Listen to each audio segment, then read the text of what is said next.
Apa jadinya sama Pilatus setelah dia hukum mati Yesus? Nanti cari di YouTube saya ya. Jelaskan ini Pilatus ini bagaimana nasibnya setelah itu. Ada yang bilang dia orang percaya, ada yang bilang dia gila dan bunuh diri. Ya. Tapi gubernurnya kan sudah diganti, berganti-ganti.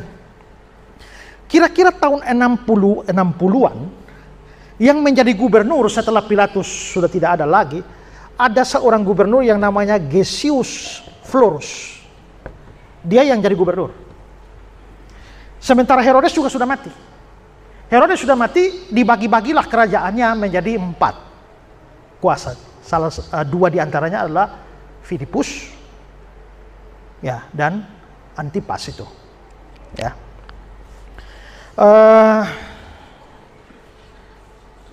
Gessius Florus, salah satu masalah dari Gessius Florus adalah dia terlalu gila harta. Dia suka merampas harta orang Yahudi dan dia tahu bahwa Herodes membangun bait Allah itu dengan seluruh kekayaan, bahkan batu demi batu dilapisi emas. Seluruh perkakas itu dari emas. Herodes bikin dari emas semua.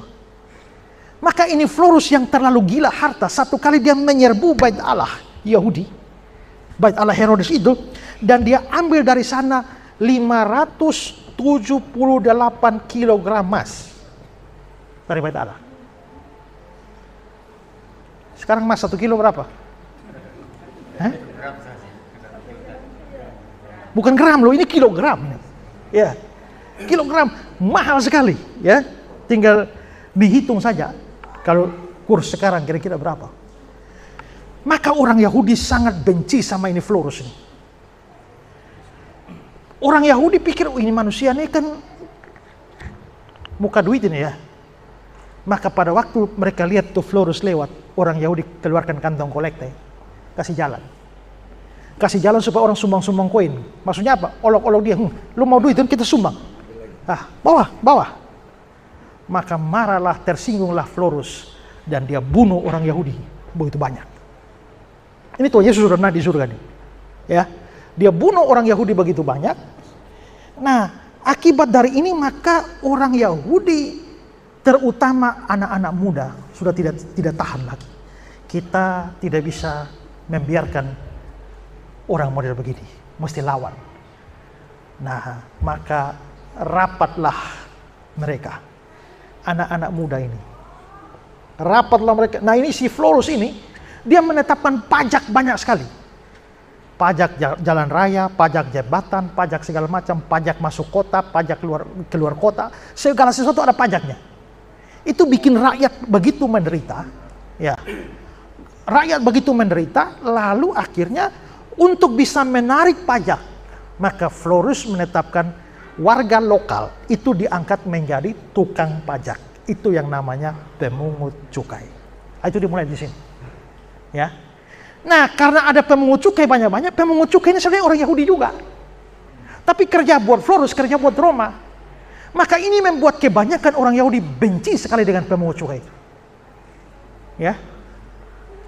Maka sejumlah anak muda kumpul, rapat, adakan perlawanan. Perlawanan bagaimana? Kemana-mana bawa belati, pisau.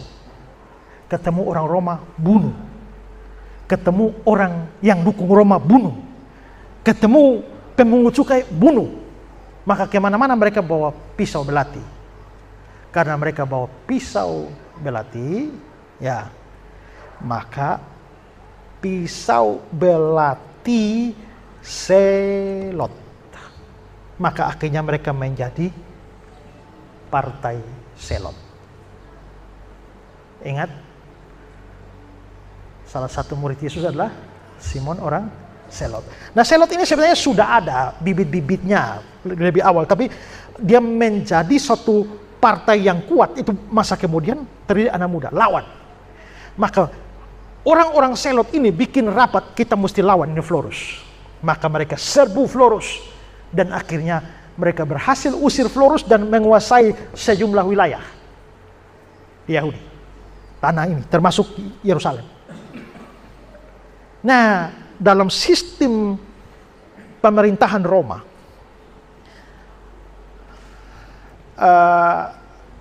di atas provinsi Yehuda, itu ada lagi wilayah kekuasaan yang lebih besar namanya Syria. Maka Florus yang sudah terdesak itu lapor ke Syria. Syria dengan pasukan 30.000 turun lawan Selot. Tapi orang Selot berhasil memukul Syria. Habis. Maka Syria laporlah ke Romawi. Sementara tadi Kaisar Agustus yang berkuasa itu sudah mati. Ya. Sudah mati. Lalu kaisar berganti.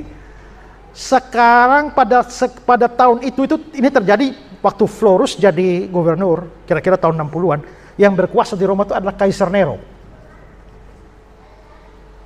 Maka berita kekalahan Florus dan Syria itu dikabarkan ke Kaisar Nero. Ya, Kaisar Nero. Lalu Kaisar Nero memerintahkan seorang jenderalnya yang namanya Vespasianus. Tolong padamkan pemberontakan di tanah Yudea. Maka turunlah Vespasianus dengan 600.000 tentara untuk membasmi pemberontakan yang ada. Dan saudara, dia datang, orang Selot sudah bagi grup. Pasukan Selot juga besar. Grup-grup itu satu kepala, pegang 100.000 tentara. 100.000 pasukan-pasukan. Salah satu pemegang kepala 100.000 ini adalah seorang namanya Flavius Josephus. Begitu Vespasianus datang dan serbu, dia mulai menguasai begitu banyak daerah kembali, meraih kembali dari orang Selot. Lalu dia berhadapan dengan pasukannya Josephus. Dia menghadapi pasukan Josephus, pasukan Josephus tidak terlatih. Maka Vespasianus dengan mudah mengalahkan pasukan ini, 100.000 orang. Vespasianus, Flavius sendiri lari sembunyi di gua. Begitu lari sembunyi di gua, Vespasianus cari dia dapat di gua. Mau bunuh dia, dia bilang sabar. Tiba-tiba Josephus kasih keluar nubuatan. Entah nubuatan benar atau akal-akalan. Ini namanya orang sudah mau bunuh mati, dia terdesak, dia sabar Vespasianus. Dia kasih nubuat, menurut yang saya lihat nubuatannya, kamu akan jadi kaisar di Roma. Dua Vespasianus ini, ya sudahlah, loloskan dia sajalah. Akhirnya loloskanlah dia. Sementara Vespasianus berusaha menghabisi orang-orang Selot di mana-mana, tiba-tiba kabar dari Roma datang, Kaisar Nero mati. Maka Vespasianus harus pulang kembali ke Roma. Maka pulanglah Vespasianus ke Roma. Kaisar Nero mati. Siapa naik jadi kaisar? Politik Roma berkembang sedemikian rupa, ujung-ujungnya Vespasianus jadi kaisar. Waktu dia jadi kaisar, dia ingat, ada orang Yahudi yang bikin nubuat, saya jadi kaisar, Josephus. Maka belakangan setelah dia jadi kaisar, dia suruh cari ini Josephus. Suruh cari ini Josephus, lalu Josephus akhirnya diberi kehormatan menjadi warga negara Romawi. Jadi akhirnya dia orang Yahudi, tapi berwarga negara Rom. Dan Josephus lah juga seorang sejarawan. Maka dialah yang menulis sejarah Yahudi dalam buku setebal bantal. Ya, Antiquities of the Jews dan Jewish War itu ditulis oleh Josephus. Saya punya bukunya semua. Ya, mau tahu sejarah Yahudi bagaimana perang-perang apa yang terjadi sampai detail-detail itu cari ini. Itu ada di bukunya Josephus itu. Ya, ceritanya Josephus. Jadi akhirnya Vespasianus sudah jadi kaisar, tapi dia belum berhasil menaklukkan Yehuda. Setelah dia jadi kaisar, dia ingat ada PR belum selesai. Yudea. Maka dia kirim anaknya yang namanya Titus. Jenderal, tolong selesaikan pekerjaan Bapak. Maka Titus, jenderal, turun lapangan. Ya, turun lapangan untuk menaklukkan bangsa Yehuda. Dan ini kan Yerusalem ini di atas gunung. Mau serang, orang Selot sudah berkuasa di sana tuh, mereka bombardir dari atas saja, siram batu saja habis mereka di bawah. Makanya Titus mengerti, jangan serang Yerusalem, kepung Yerusalem selama 6 bulan. Ya, waktu itu di Yerusalem, karena pas hari raya datang begitu banyak orang, 2 juta orang Yahudi ada di dalam Yerusalem, tapi dikepung oleh orang Roma di bawah Titus. Nah, pada saat kepung begini, sebenarnya orang Yahudi punya persediaan makan cukup banyak di dalam. Celakanya terjadi pergolakan internal, mereka sama mereka baku sikat sendiri. Maka perang baku hantam antara orang Yahudi dalam Yerusalem menyebabkan gudang makanan terbakar. Maka habislah orang Yahudi tidak punya makanan di dalam. Mau keluar Roma ada tunggu. Ya. Maka tidak boleh ada sepanjang 6 bulan dikurung, tidak boleh ada satu orang masuk Yerusalem, tidak boleh ada orang keluar. Mau masuk bunuh, keluar bunuh. Ya. Sampai karena kelaparan di dalam, banyak orang Yahudi yang malam-malam keluar cari makan. Begitu ditangkap, salibkan. Maka saudara, di bawah Jenderal Titus itu setiap malam mereka menyalibkan ratusan orang Yahudi. Ya, ratusan orang Yahudi, sampai terjadi mereka kelaparan, tidak punya makan, sampai akhirnya menurut catatan Yosefus, sampai ada mama-mama yang terpaksa potong anaknya untuk dimakan. Ya, itu terjadi. Sampai akhirnya Titus yang tahu bahwa orang Yahudi sudah tidak bisa bertahan lagi, serbu. Maka masuk dan bantai seluruh orang Yahudi di dalam. Banjir darah di Yerusalem. Banjir darah ini bukan bahasa hiperbola, betul-betul sampai kata Yosefus, api yang menyala saja tuh sampai mati gara-gara darah. Ya. Begitu banyak orang Yahudi dibunuh mati pada tahun 70, dan yang paling fatal adalah Herodes bangun Bait Allah tahun 19 sebelum Masehi. Herodes mati tahun 4 sebelum Masehi. Bait Allah belum selesai, dilanjutkan oleh anaknya Herodes Antipas, lalu Bait Allah Yahudi itu yang didirikan Herodes diresmikan tahun 66 sebelum Masehi. Tahun 66, baru pakai 4 tahun 70 datanglah Titus dan bakar seluruh Bait Allah itu. Ya, ratakan dengan tanah semua Bait Allah. Lalu saudara-saudara, Titus perintahkan di kota Yerusalem tidak boleh ada satu rumah pun berdiri. Maka bala tentara Romawi habis itu rumah semua. Belum puas dia bilang tidak boleh hanya rata, gali fondasinya. Gali fondasinya termasuk Bait Allah. Nah, saudara bayangkan, Herodes melapisi seluruh batu bata itu dengan emas. Maka begitu orang Roma bakar Bait Allah, emasnya meleleh. Karena emasnya meleleh, mereka kaget, ini emas semua. Maka mereka korek-korek itu emas, batu buang, korek-korek batu buang. Maka disitulah tergenapi kata-kata Tuhan Yesus, satu batu pun tidak bisa berada di atas batu yang lain. Ya. Setelah itu sebelum pulang, mereka kasih rata semua. Tembok-tembok kota kasih rata semua. Begitu tembok kota mau kasih rata, mereka kasih rata. Titus bilang, sabar. Yang tembok barat, jangan kasih rata, kasih tinggal. Itu menjadi saksi sejarah betapa kita orang Roma pernah hancurkan tembok sebesar ini. Maka bagian barat temboknya tidak dihancurkan, kasih tinggal sampai sekarang. Orang Yahudi biasa pergi menangis di sana, maka tembok itu disebut tembok ratapan. Yang kalau saudara ke Israel sekarang, pasti berkunjung ke situ, tembok itu. Ya. Setelah itu mau keluar, Titus bilang sabar dulu. Pohon-pohon tidak boleh ada satu berdiri di Yerusalem, tebang semua. Maka semua pohon di Yerusalem ditebang. Mau keluar, sabar. Itu pohon-pohon yang sudah ditebang itu diambil, dibikin stek, tanam. Setelah tanam, beberapa tahun kemudian Yerusalem jadi hutan, kosong tanpa penghuni. Nah, maka habislah orang Yahudi dengan seluruh kota Yerusalem, Bait Allah rata dengan tanah. Orang Yahudi dikemanakan? Dibawa Romawi. Romawi berkuasa hampir seluruh dunia. Buang kemana-mana, sampai Afrika, sampai Eropa, sampai segala macam tempat itu. Nanti itu muncul segala macam tukar dari situ. Dibuang ke segala tempat itu. Maka orang Yahudi sudah terserah ke dunia, seluruh dunia. Hanya sisa sedikit yang ada di wilayah Timur Tengah itu. Ya. Maka habislah semuanya.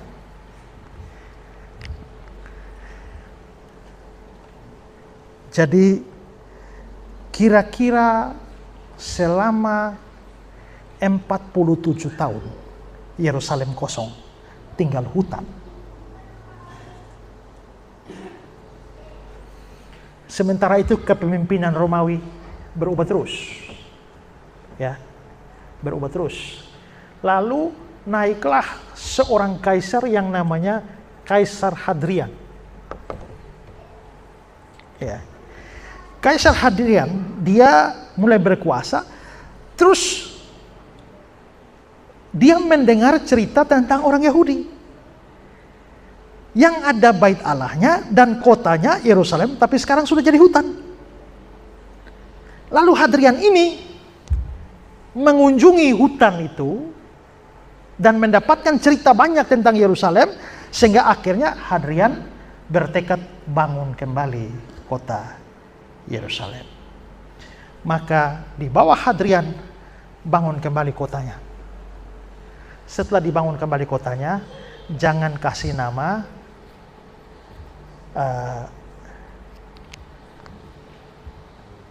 Yerusalem. Kasih nama Aelia Capitolina. Aelia itu nama keluarga dari Hadrian, Aelius. Dan Capitolina itu nama dewa di Romawi. Dengan kata lain, Aelia Capitolina, nama kotanya itu artinya kota ini dipersembahkan oleh keluarga Aelius kepada dewa Capitolina. Maka nama Yerusalem itu dikafirkan sebenarnya dengan nama Aelia Capitolina. Nah, waktu Hadrian sudah dirikan kota Aelia Capitolina atau Yerusalem itu, dia bersikap baik kepada orang Yahudi. Maka orang Yahudi diizinkan masuk kota Aelia Capitolina. Begitu orang Yahudi sudah masuk, orang Yahudi usul kepada dia, bolehkah kita bangun bait Allah kita? Bait Allah ketiga? Hadrian setuju. Ya, maka panitia bait Allah ketiga disiapkan. Sementara panitia lagi bersiap-siap, entah apa yang menyebabkan tiba-tiba Hadrian membatalkan, tidak boleh. Karena tidak boleh, orang Yahudi jadi marah sama Hadrian. Bukan hanya itu, Hadrian membawa dewa-dewa, patung-patung dewa dari Romawi sana, taruh di dalam kota Aelia Capitolina. Ini orang Yahudi marah karena ini kota suci kami. Kenapa dikasih dewa-dewa kafir masuk di situ? Maka orang Yahudi pikir berontak, lawan Hadrian. Maka mereka siapkan pasukan untuk melawan Hadrian. Nah, begitu mereka melawan Hadrian, mereka ini apa? Tidak ada kekuatan. Pasukan Roma dari Hadrian datang basmi itu orang Yahudi. Ditaklukkan. Orang Yahudinya diusir kemana-mana lagi, tidak boleh masuk kota Aelia Capitolina. Dan sekarang Aelia Capitolina harus diganti nama. Diganti nama untuk menyakiti hati orang Yahudi. Tadi saya bilang kan, nama Yehuda, provinsi Yehuda itu ada kekuasaan di atas yang namanya Syria. Lalu si Hadrian tuh tahu musuh bebuyutan orang Yahudi dari orang Israel dari zaman perjanjian lama itu bangsa Filistin. Filistin itu musuh bebuyutan. Kalau saya menamakan kota atau wilayah mereka pakai nama musuh mereka, pasti menyakiti hati mereka. Karena itu Hadrian langsung rubah nama wilayah Israel, wilayah Kanaan itu dengan menggunakan nama Filistin, Palestina. Maka namanya berubah menjadi Syria Palestina. Lama-lama Syrianya hilang, tinggal Palestinanya. Maka setelah itu nama seluruh wilayah Kanaan atau wilayah kekuasaan Israel itu namanya Palestina. Jadi nama Palestina itu sudah melekat dengan wilayah itu sebelum orang Arab Islam ada di situ. Ngerti ya? Palestina itu adalah tanah Kanaan milik orang Yahudi yang dirubah nama menjadi Palestina. Jadi bukan milik orang Palestina sekarang, yang adalah orang Arab. Nah, ini kalau omong sejarah begitu. Tapi sekarang kalau kita lihat omong Palestina, seolah-olah Palestina dengan Israel itu, atau Yahudi, itu Palestina lain, Yahudi lain. Dari sisi sejarah ini, nama Palestina diberikan atau disebutkan untuk nama bagi tanah orang Yahudi. Maka siapa pemilik tanah Yahudi, tanah Palestina? Orang Yahudi. Hanya dirubah nama supaya menyakiti hati mereka. Ya. Maka sudah diubah menjadi Syria, Palestina, dan selanjutnya orang Yahudi tidak boleh masuk. Tapi pergolakan di Roma terjadi lagi. Setelah Hadrian mati, nanti terus pada abad keempat, Konstantinus naik jadi kaisar.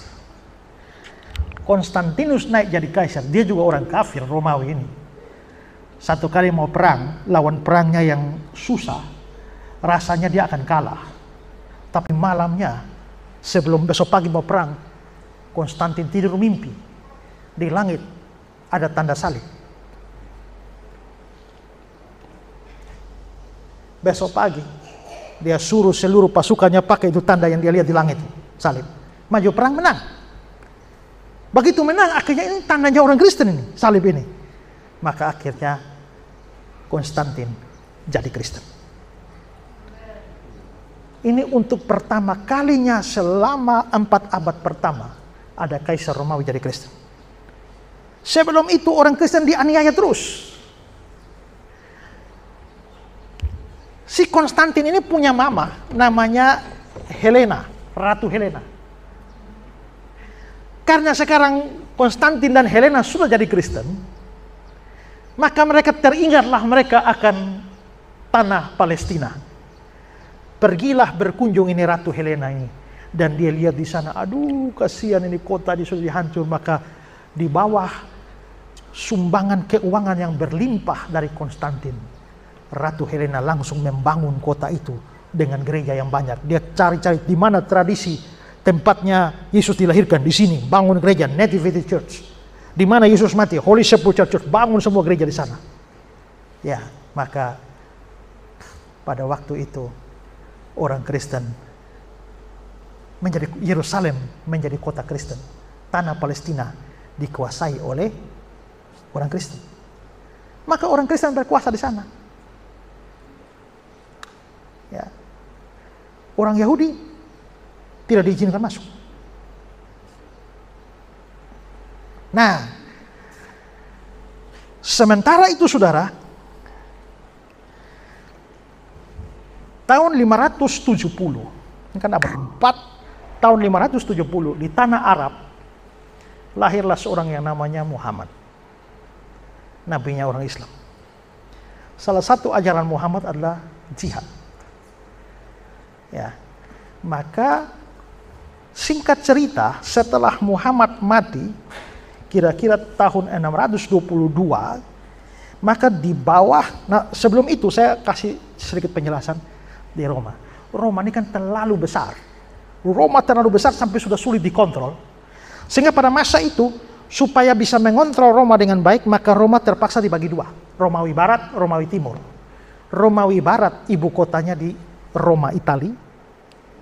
Romawi Timur itu ibu kotanya di Istanbul, Turki. Ya, Konstantin itu di Romawi Timur. Ya, Romawi Timur di Istanbul, Turki. Salah satu kota di Turki itu namanya kota Nisea.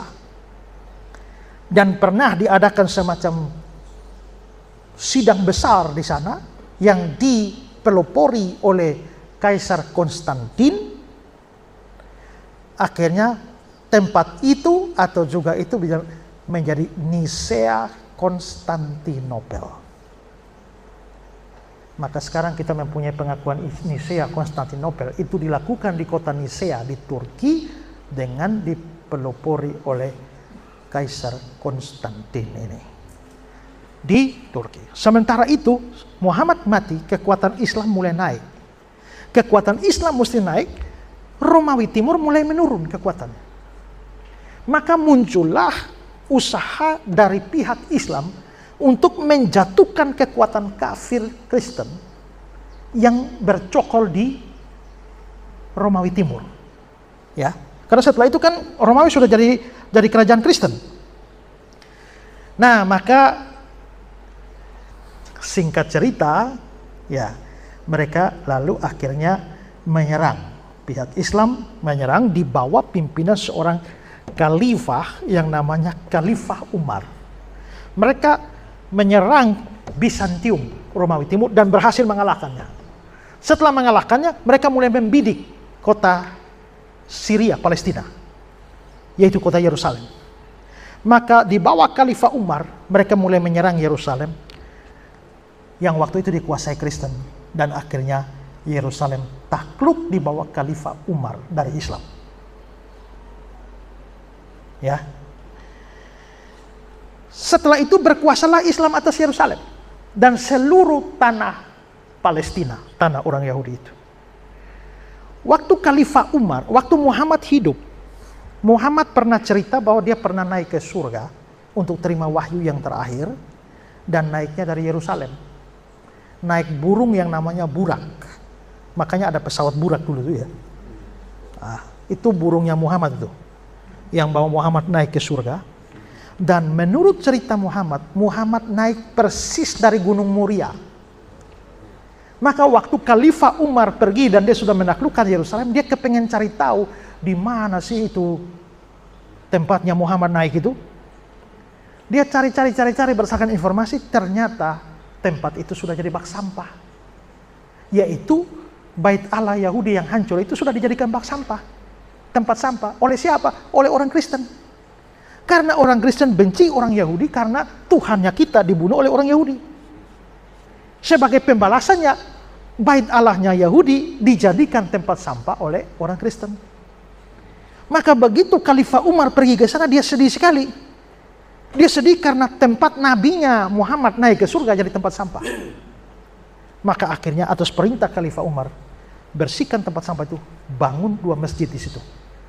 Maka masjid itu yang menjadi Masjid Al-Aqsa dan Masjid Al-Sakrah, ya, yang terkenal sebagai Dome of the Rock. Lalu Khalifah Umar mengubah nama kota Yerusalem menjadi Al-Quds atau kota Kudus. Sejak itu berkuasalah Islam atas wilayah Syria, Palestina. Tahun 705 terjadi pergolakan, maka dari Khalifah Umar itu lalu berganti kepada penguasa yang namanya dinasti Umayyah dari Damaskus. Ya. Saya singkat ya. Setelah itu dari dinasti itu pindah lagi ke dinasti dari Umayyah, pindah ke dinasti Abbasiyah dari Irak. Dari Abbasiyah pindah lagi ke dinasti Fatimiyah. Itu mulai tahun 1009. Di bawah dinasti Fatimiyah ini, orang Kristen dianiaya sedemikian rupa. Gereja-gereja Kristen diubah jadi masjid. Di bawah dinasti Fatimiyah ini. Ya. Termasuk gereja-gereja yang dibangun oleh Ratu Helena, itu diubah jadi masjid. Orang Kristen dianiaya, diusir. Nah, gara-gara itu maka kekristenan kan sudah berkembang di Eropa. Tahu bahwa orang Kristen di Yerusalem dan Palestina dianiaya begitu, raja-raja Eropa tidak terima. Maka kirim pasukan serbu wilayah Palestina. Maka tentara-tentara salib disiapkan dari Eropa.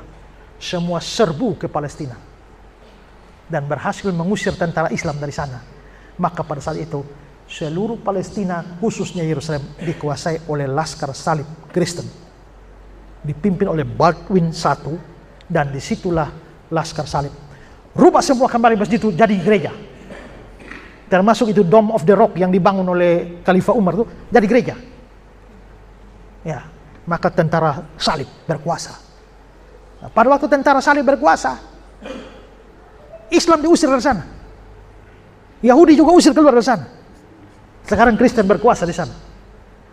Ya. Jadi itu kota itu hanya berganti-ganti penguasa saja. Ya, berganti penguasa saja. Lalu setelah Laskar Salib berkuasa di sana, muncul lagi sesuatu kekuatan Islam yang besar, yaitu Saladin. Pernah dengar nama ya?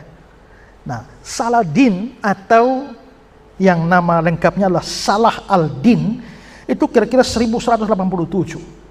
Dia mulai pergi melawan tentara salib dan berhasil mengusir tentara salib dari sana.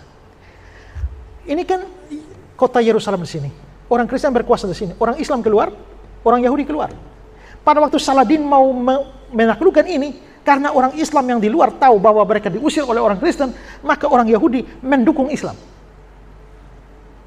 untuk melawan Kristen. Maka Saladin berkuasa atas Yerusalem, maka orang Yahudi dan orang Islam sangat toleran. Kristen kasih keluar. Ya, nanti belakangan orang Kristen diterima lagi, sehingga 3 agama itu hidup rukun di situ. Dan sejak itu mulai dari 1187 dari Saladin itu, nanti masih ada sedikit lagi beberapa ini. Misalnya dari Cina juga sempat menyerang. Dari dataran Tiongkok ya, Mongolia, termasuk diserang oleh cucu dari Kaisar Kubilai Khan. Kita tahu Kubilai Khan itu bukan cucu dari Genghis Khan. Genghis Khan itu punya cucu 2 orang, Kubilai Khan yang memimpin di dataran Cina, yang akhirnya mengutus dan menghancurkan kerajaan Singosari di Indonesia tuh. Sementara itu saudara dari Kubilai Khan namanya Hulaku Khan. Hulaku Khan itu menyerang Palestina dan berhasil menguasai Yerusalem selama beberapa tahun. Dia pulang, Islam berkuasa lagi di sana. Di bawah dinasti yang baru namanya Ottoman Turki. Maka Ottoman Turki berkuasa atas seluruh wilayah Palestina lama sekali. Ratusan tahun, sampai tahun 1917. Ya, sampai 1917. Sementara itu Turki Ottoman itu punya saingan, yaitu Arab Saudi. Ya, maka Arab Saudi mau perang lawan Turki Ottoman, tapi Arab Saudi yakin dia tidak punya kekuatan melawan Turki, maka dia gandeng Inggris. Dia gandeng Inggris dan dia bikin perjanjian dengan Inggris, kalau kita dua lawan Turki dan kita menang, maka seluruh wilayah Turki kita bagi 2. Setuju? Setuju. Maka Inggris bersekutu dengan Arab Saudi, perang dunia 1, taklukkan Turki Ottoman. Maka jatuhlah Turki Ottoman di perang dunia 1. Akibatnya seluruh wilayah Ottoman Turki dikuasai oleh Arab Saudi dan Inggris. Arab Saudi dan Inggris bagi 2. Begitu pembagian, maka seluruh wilayah Palestina jatuh ke tangan Inggris. Maka sekarang Inggris menjadi penguasa Palestina. Setelah Inggris berkuasa atas Palestina, sementara itu tahun 1800-an, pada waktu orang Yahudi disebar ke seluruh dunia dan menderita sengsara aniaya di seluruh dunia, maka muncullah Theodor Herzl. Theodor Herzl itu mendirikan organisasi yang namanya Sionisme. Dan satu tujuan dari Sionisme itu adalah menemukan rumah bagi orang Yahudi, tempat tinggal sendiri. Didukung oleh orang-orang Yahudi yang kaya di dunia. Salah satu keluarga Yahudi terkaya di dunia itu adalah keluarga Rothschild ini. Lord Rothschild. Yang begitu tahu bahwa Palestina sudah di tangan Inggris, Rothschild bertemu dengan Perdana Menteri Inggris Arthur Balfour, lalu mengadakan tawar-menawar. Sekarang kan Inggris baru habis perang lawan Turki ini kan, berarti habis banyak biayanya kan. Inggris butuh biaya. Rothschild, bagaimana kalau saya beli Palestina ke Inggris? Maka disetujuilah. Maka Rothschild membeli seluruh wilayah Palestina dari Inggris sebagai penguasanya. Maka disetujuinya di dalam deklarasi Balfour maupun juga Memorandum of Balfour. Maka sekarang Palestina sudah menjadi miliknya Rothschild. Ini secara legal ya. Sebelumnya legal dikuasai Turki. Tapi begitu sudah menang perang, itu menjadi milik Arab Saudi dan Inggris. Sekarang sudah pembagian antara Arab dan Inggris, maka Palestina milik Inggris. Sekarang Rothschild sudah beli dari Inggris, maka Palestina milik Rothschild. Dan sekarang Rothschild sumbang untuk orang Yahudi. Untuk jadi rumahnya orang Yahudi. Sejak itulah orang Yahudi yang sementara menderita di segala macam bangsa itu mulai masuk tanah Palestina. Masalahnya itu bukan tanah kosong. Tadi saya cerita Islam berkuasa sangat lama kan. Mulai dari kekuasaan Islam awal setelah jatuhnya Bizantium, maka orang Islam Arab dari mana-mana sudah berdatangan dan sudah tinggal di sana. Bergenerasi-generasi. Saudara bayangkan dari tahun 700 Arab Palestina sudah menduduki, Arab Islam sudah menduduki Palestina. 700, 800, 900, 1000. Ya, 1100, 200, 300. Ya, sampai 1900. Itu berarti tanah mereka sudah anggap itu tanah mereka kan? Bayangkan dari tahun 700 sampai tahun 1900. Berapa tahun itu? Panjang itu. Sementara orang Yahudi datang, ini juga tanah nenek moyang kita. Lu dari tahun 700. Kita dari zaman Musa sana itu, Yosua itu. Zaman Daud itu kita sudah berkuasa atas Yerusalem. Kalau kita hitung dari zaman Yosua saja. Yosua itu 1400 sebelum Masehi. Berarti sampai Yesus 1400. Tambah dengan 1900. 1900 tambah 1400. Kita lebih tua. Maka mulailah masuk di situ, orang Yahudi mulai masuk. Orang Yahudi masuk, orang Palestina, Arab menolak. Menolak, proteslah ke Inggris. Inggris keluarkan dengan Rothschild keluarkan lagi Memorandum of Balfour, tidak peduli. Itu milik kami, kasih menjadi tempat tinggal bersama. Nah, pergolakan demi pergolakan terjadi. Akhirnya Mei 14, 1948, Ben Gurion mengumumkan berdirinya negara Israel modern. Ya, negara Israel modern hidup masuk di sana pada hari di mana ditentukan kemerdekaan. Lalu Liga Arab mulai menyerbu dan terjadilah perang demi perang. Bayi Israel yang baru lahir diserbu oleh kekuatan Arab besar yang dimotori oleh Mesir dengan kekuatan angkatan udara terbaik di Timur Tengah itu Mesir. Ya, mestinya sudah hancur, tapi ajaibnya mereka menang. Setelah itu, wilayah itu tidak pernah damai. Setelah itu menyusul perang kemerdekaan, perang Suez, perang Six Day War, perang Yom Kippur, sampai perang Gaza 2017, sampai perang lagi Gaza 2023. Tidak akan pernah tenang. Masalahnya yaitu sekarang saudara pikir ini mau bagaimana? Karena mau omong itu tanah milik Yahudi juga. Iya. Oh tapi itu Palestina. Iya, Palestina itu nama lain untuk tanahnya Yahudi. Alasan dia diberi kasih nama Palestina itu karena orang Yahudi. Maka kalau omong Palestina, Palestina milik orang Yahudi. Ya, tapi lu hilang di mana? Sekian lama kan? Kita dari tahun 1700 sampai sekarang nih. Itu juga nenek moyang kita juga di situ. Nah, ini menjadi kesulitan sendiri. Maka coba saudara memposisikan diri sebagai orang Arab Palestina. Saudara tinggal di Nabire ini sudah berapa tahun sih? 40 tahun. Tiba-tiba datang sebuah bangsa yang bilang dari 1000 tahun yang lalu kita berkuasa atas Nabire. Ambil semua tanah saudara. Saudara bagaimana? Itu juga susah itu. Ya, sulit itu. Masalahnya kita rasa memiliki Nabire padahal baru 40 tahun. Tapi orang Arab Di sana merasa memiliki Palestina karena sudah dari tahun 700 itu sampai 1900. Ya, tapi Israel bisa merujuk lagi lebih lama lagi. Jadi bagaimana sebenarnya? Ya memang sebenarnya solusinya adalah mereka hidup damai sudah. Bagi itu wilayah jadi dua negara dan hidup baik-baik, tidak usah ganggu-gugat.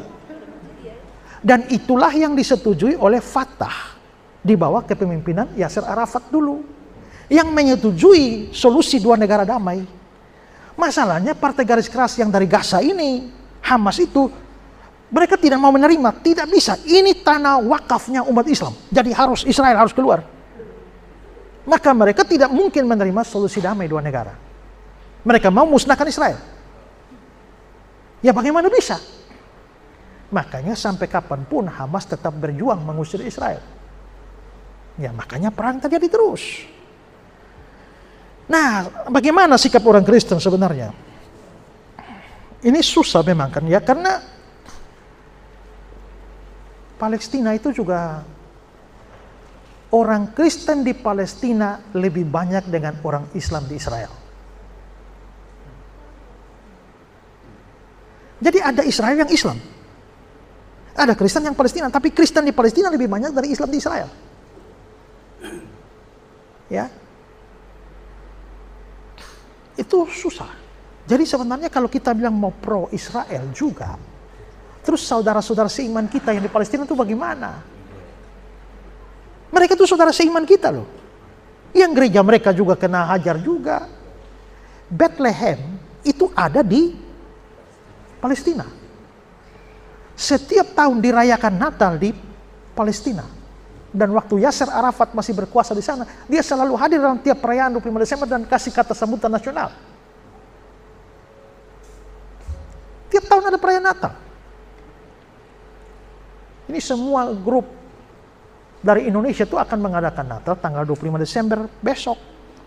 Jadwalnya saya yang khotbah. Hanya gara-gara perang itu tidak jadi, tapi ada perayaan Natal di sana. Ya.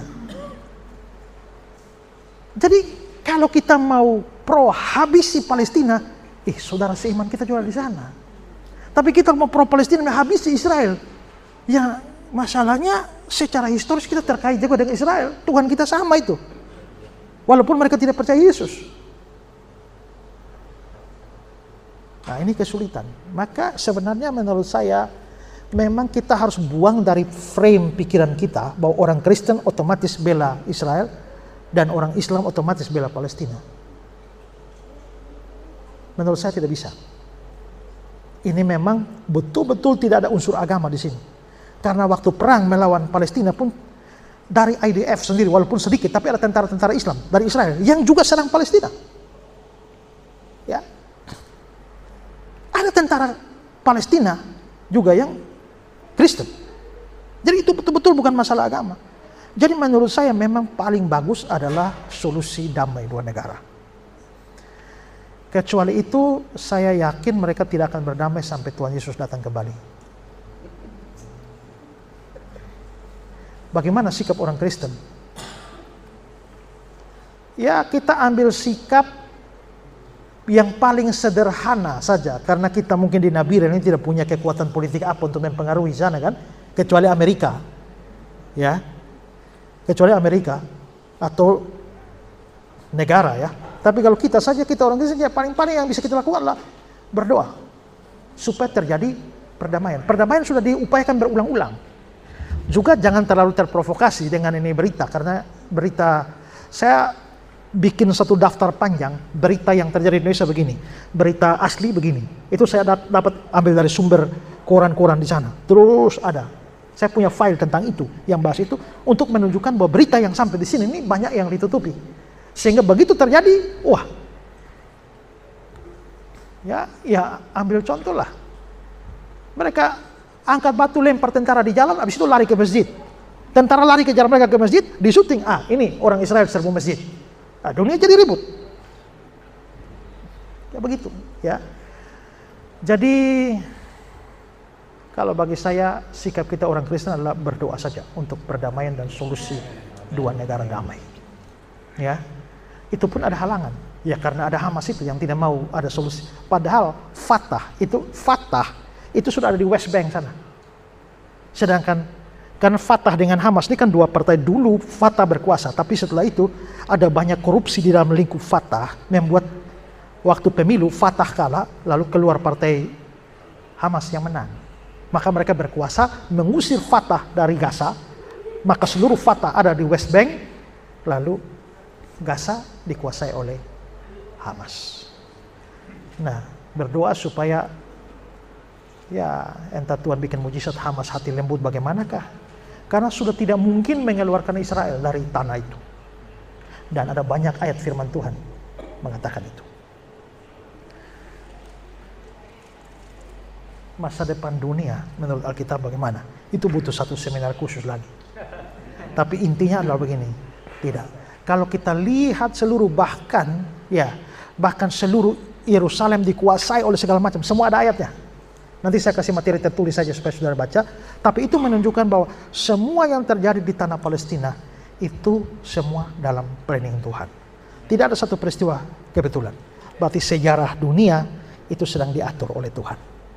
Maka kita orang percaya ini ya hanya sambil berdoa dan merasa menilai yang terbaik kita lakukan, tapi sambil mata kita melihat saja dunia ini mau dibawa kemana. Yang pasti ada dalam kendali, tidak di luar kendali. Israel hari ini belum percaya Yesus, tapi ada saatnya di mana mereka akan dipulihkan dan menjadi percaya Yesus. Tapi itu terakhir, di ujung zaman. Jadi kalau sampai terjadi pertobatan besar-besar di Israel, itu tanda akhir zaman hampir tiba. Israel belum dipulihkan sampai jumlah yang penuh dari bangsa lain masuk. Maksudnya, Yesus datang untuk mereka. Tapi karena mereka tolak, Injil dibuka untuk seluruh bangsa. Termasuk kita di Nabire. Semua orang percaya, orang pilihan dari segala bangsa ini masuk dulu. Setelah kita masuk semua, baru Israel terakhir. Padahal mereka yang dahulu kan, akhirnya jadi terkemudian. Kita yang jauh, akhirnya jadi terdahulu. Ya, maka walaupun kita bukan Israel, tapi kita bersyukur karena kita juga umat pilihan. Kamulah bangsa yang terpilih, imamat rajani, umat kepunyaan Allah sendiri. Itu sebenarnya sebutan untuk Israel kan, tapi diambil dan diberikan oleh kita, oleh Petrus. Ya, jadi yang pasti sejarah dunia tetap dalam kendali Tuhan. Tidak ada yang kebetulan terjadi di dunia ini. Ya, tinggal kita melihat dari waktu ke waktu kemana Tuhan pimpin dunia ini. Tuhan berkati kita. Amin. Amin. Kita